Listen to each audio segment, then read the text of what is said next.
اور گہری نیند سونے کے بعد میں نے خواب میں دیکھا کہ کوئی جنات آیا اور اس نے جو ہے لات مار کے مجھے جگایا. یہ سید ابن مسیب کہتے تھے. یہ مضمون میں نے بکھرے موتی میں لکھا ہے کہ جنات آیا، اس نے لات مار کے مجھے جگایا اور یوں کہا کہ تمہارے خاندان میں غم ہے؟ ارے بھائی ہے غم. وہ دادا نے نانا نے نام نہیں بدلا، تب تک غم میں، ٹینشن میں. ٹینشن ختم ہی نہیں ہوتا. ایک ٹینشن گیا دوسرا ایک گیا دوسرا، یعنی ہر وقت کون لائن لگی رہتی ہے. تو اس جنات نے کہا میں تجھے ایک دعا سکھاؤں. یہ سکھا. بس مدینہ منورہ کے تاجر کا قصہ سنا کر بات ختم کروں.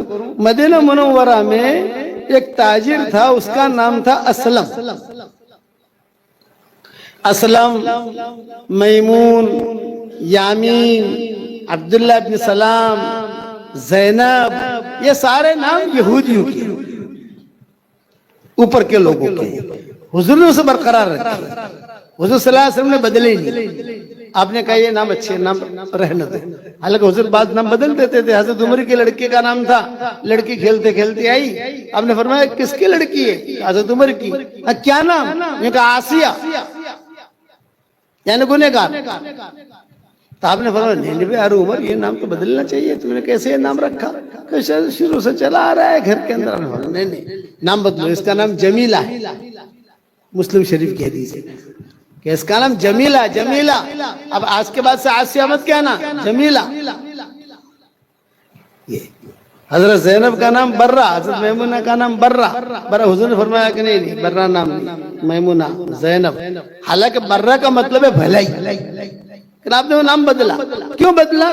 حضور بہت دور کی سوچتے تھے. اگر کوئی آئے اور یہ کہے برہ گھر میں ہے، یہ کہ نہیں ہے، کہاں گئی؟ ٹیوشن پر گئی. مثال دیتا ہوں میں، کہاں گئی؟ کہ فلاں چیز خریدنے کے لیے گئی. یعنی مسلمان کے گھر میں سے بھلائی نکل گئی؟ یہ کبھی نہیں ہو سکتا. مسلمان کے گھر میں تو ہر وقت بھلائی رہتی ہے. ایسا نام کیوں رکھو کہ برہ ہے؟ کہ نہیں ہے، کہ کہاں گئی؟ ٹیوشن پر گئی. ایسا ہر وقت برہ، بھلائی تو گھر میں رہتی ہے مسلمان کی. اپنے نام بدلتی ہے. سعید ابن مسیب، ان کے دادا کا نام یا ان کے نانا کا نام حسن تھا. وہ سعید ابن مسیب خود کہتے تھے کہ ہمارے دادا یا نانا یہ حضور صلی اللہ علیہ وسلم کے پاس گئے تھے تو حضور صلی اللہ علیہ وسلم نے کہا بھی تمہارا کیا نام؟ آپ پوچھتے تھے نا، اور آپ پوچھ کر کہتے تھے بھی کیا نام تمہارا؟ یہ کہا حسن یا حزن نے کہا، جو بھی دونوں آتے ہیں غم. آپ نے فرمایا نام تمہارا اچھا نہیں ہے، نام بدل دو. تو انہوں نے کیا کہا؟ میرے دادا نے رکھا ہے کیسے بدلوں؟ میرے نانا نے رکھا ہے کیسے بدلوں؟ سعید ابن مسیب کہتے تھے انہوں نے جو جہالت کی وجہ سے یا کم عقلی کی وجہ سے حضور کی بات نہیں مانی اور نام نہیں بدلا، آج ہمارے 100 نسلیں آ گئی. چلتے چلتے چلتے چلتے یا 100 سال ہو گئے، اب تک غم ہمارے خاندان میں ہے. ہمارے خاندان میں غم ختم ہی نہیں ہوتا. یہ سعید ابن مسیب کہتے تھے. پھر اپنا قصہ سناتے تھے کہ جب مسجد نبوی میں مدینہ منورہ میں حالات آئے یزید کے دور کے اندر، اور اعلان ہوا کہ جو بھی مسجد نبوی میں نماز پڑھنا چاہے بیعت کرے، تو صحابہ چلے گئے. کوئی مکہ چلا گیا، میں اس کے ہاتھ پر بیعت نہیں کریں گے. اچھا مکہ جانا ہے مکہ جاؤ، لیکن مسجد نبوی میں آنے نہیں ملے گا. تو چنانچہ لوگوں نے چھوڑ دیا. لوگوں نے مسجد نبوی میں نماز پڑھنی شروع کر دی. میں اس کے ہاتھ پر کیا بیعت کریں، یہ تو جو ہے خراب آدمی ہے، سب سمجھتے تھے. عبداللہ ابن عمر بھی چلے گئے، عبداللہ ابن عباس بھی چلے گئے، سب چلے. کوئی بصرہ چلا گیا، کوئی وہاں چلا گیا، وہاں چلا گیا. اس کے ہاتھ پر بیعت نہیں کریں گے. سعید ابن مسیب کہتے تھے کہ مجھے غیرت ہے،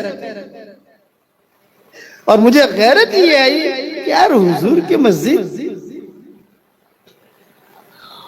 اور نماز نہیں، اذان نہیں، حضور کی مسجد. اور کسی کی ہمت نہیں ہوتی تھی. باب السلام جو ہے نا، باب السلام یہ پرانا دروازہ ہے. سلمہ کا مکان بھی وہی تھا. عبد المطلب کی والدہ کا نام سلمہ تھا، اس کا مکان وہی تھا باب السلام پر. تو اب یہ سعید بن مسیب نے کہا کہ یہ تو بہت بڑی عجیب بات ہے کہ حضور کی مسجد اور یہاں نماز بھی نہیں، اذان بھی نہیں. تو باب السلام پر گئے سعید بن مسیب اور جا کر کہا، جو تھا بواب، اس سے کہا کہ ایک کام کر، تو مجھے اندر جانے دے. تو بواب نے کہا، اندر جا کر تم کرو گے کیا؟ گھوڑے بندھے ہوئے ہیں اندر تو بکرے بندھے ہوئے ہیں اندر، تو جو گھوڑے پیشاب کر رہے، پلیت کر رہے، تو جا کے کیا کرو گے؟ یہ بول رہا ہے مجھے غیرت ہے. یہ سعید بن مسیب نے کہا مجھے غیرت ہے کہ نبی کی مسجد اور بند. تو بواب نے کہا میں تجھے داخل کروں گا، تو مر جائے گا اندر، اس لیے کہ بادشاہ کا حکم ہے جو بیعت کرے وہ اس کو اندر جانے دو، جو بیعت نہ کرے اس کو اندر مت جانے دو. تو بیعت کرتا ہے کہ نا بیعت تو نہیں کروں گا، بغیر بیعت کیے مجھے اندر جانا ہے. یہ کہا سعید بن مسیب نے. تو مر جائے گا تیری جواب داری ہے. تو کوئی بات نہیں، مر جاؤں گا تو مر جاؤں گا، حضور کے پڑوس سے مروں گا، اور کیا ہوگا. تو سعید بن مسیب کہتے تھے کہ میں چلا، مجھے اس نے چھوڑ دیا. جاؤ. ابھی جاتے ہوئے مجھے کہا کھجورے لیتے جانا، وہاں کچھ ملے گا نہیں، باقی دنیا میں تو کھجورے پانی ملتا ہے نا. بلکہ وہ آگے بڑھ کر وہ سعید اس کے پاس کھجورے تھی، وہ بھی دے دی، یہ بھی لے، میں تو باہر جا کے لے لوں گا، تو کہاں لے گا اندر سے؟ اور اندر جائے گا واپس آنے ملے گا نہیں، اس لیے کہ واپس تو نکلے گا تو دیکھے گا آدمی ارے اندر کیسے گیا تھے. چھپ کے رہنا وہاں. سعید بن مسیب کہتے ہیں کہ میں چلا گیا، اور وہاں جانے کے بعد میں دیکھتا رہا، گھوڑے ہیں پیشاب کر رہے ہیں، یہ کر رہے ہیں. اللہ کیا ہوگا کیا ہوگا کیا ہوگا. گہری نیند سو گیا، اور گہری نیند سونے کے بعد میں نے خواب میں دیکھا کہ کوئی جنات آیا اور اس نے جو ہے لات مار کے مجھے جگایا. یہ سعید بن مسیب کہتے تھے. یہ مضمون میں نے بکھرے موتی میں لکھا ہے کہ جنات آیا، اس نے لات مار کے مجھے جگایا اور یوں کہا کہ تمہارے خاندان میں غم ہے؟ ارے بھائی ہے غم. وہ دادا نے نانا نے نام نہیں بدلا، تب تک غم میں، ٹینشن میں. ٹینشن ختم ہی نہیں ہوتا، ایک ٹینشن گیا دوسرا ایک گیا دوسرا، یعنی ہر وقت کون لائن لگی رہتی ہے. تو اس جنات نے کہا میں تجھے ایک دعا سکھاؤں. یہ کہ سکھا. تو اس نے مجھے خواب میں دعا سکھائی، اللہم انک ملیک مقتدر ما تشاء من امری یکون. اتنی دعا سکھائی. عند ملیک مقتدر قرآن میں سورہ رحمان سے پہلے عند ملیک مقتدر. اس کی تفسیر میں دیکھو گے یہ پورا قصہ تو نہیں ملے گا، لیکن کچھ نہ کچھ قول ملیں گے اس کے اندر جو ہے وہ، اور میں نے بھی لکھا ہے اس کے اندر بکھرے موتی میں. تو یہ دعا مانگو اللہ سے، اللہم انک ملیک مقتدر ما تشاء من امری یکون.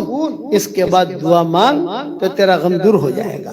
سعید بن مسیب کہتے ہیں وہ سکھا کے جو گیا وہ گیا، اس کے بعد سے ہمارے غم ختم ہونے شروع ہو گئے.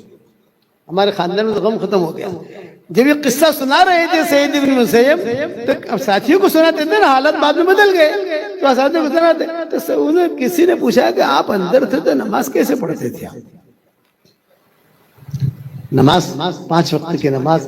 تو انہوں نے جواب دیا الحمدللہ کوئی نماز میری قضا نہیں ہوئی ہے، 5 نماز میں پڑھتا تھا. لیکن تمہیں کیسے پتا چلتا تھا نماز کا؟ اذان تو ہوتی نہیں تھی، اذان ہو تو پتا چلے کہ وقت ہوا ہے. تو سعید بن مسیب رو دی اور یوں کہا جب بھی نماز کا وقت ہوتا تھا تو کبھی حضور اذان دیتے تھے، اور کبھی ابوبکر اذان دیتے تھے، اور کبھی عمر اذان دیتے تھے، اور میں سمجھ جاتا تھا کہ نماز کا وقت ہو گیا ہے.